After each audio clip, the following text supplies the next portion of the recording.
అక్రమ కేసులు పెట్టనని, గతంలో 4,500 కేసులు గన్నవరంలో పెట్టిన పరిస్థితి. అలాంటివి పెట్టనని నేను ఎన్నికల ప్రచార సభల్లో కూడా చెప్పాను. ఎట్టి పరిస్థితుల్లో అలాంటి కార్యక్రమాలకు దూరంగా ఉంటా. పోలీస్ స్టేషన్ నా నియోజకవర్గంలో వేస్ట్ అని కూడా చెప్పాను నేను గతంలో, మీతోనే అనుకుంటా. ఎందుకంటే బాధితుల మీదే కేసులు కట్టే పరిస్థితి. అంటే ఎవరో ఒక సాధారణ ప్రజల్ని పోలీస్ స్టేషన్కి పిలిపించి పొద్దున్నే సాయంత్రం కూర్చోబెట్టి కేసులు కట్టి కొంతమంది, కేసులు కట్టకుండా కొంతమంది మీద పెట్టి వాళ్ళ భార్య బిడ్డలు చూడు నాకు వద్దని కూడా నేను ప్రచార సభల్లో ఎన్నికలప్పుడు ఓటాడగలిగినప్పుడే చెప్పా. ఎట్టి పరిస్థితుల్లో అది కంటిన్యూ చేయను. అది ముగిసిపోయిన అధ్యాయంగా నేను భావిస్తున్నాను.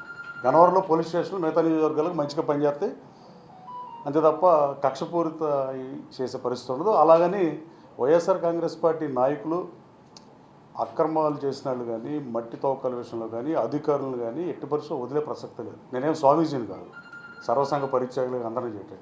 వైసీపీ శ్రేణుల్ని, వైసీపీ కార్యకర్తలను కూడా ఇబ్బంది పెట్టనని ప్రచార సభల్లో చెప్పాను.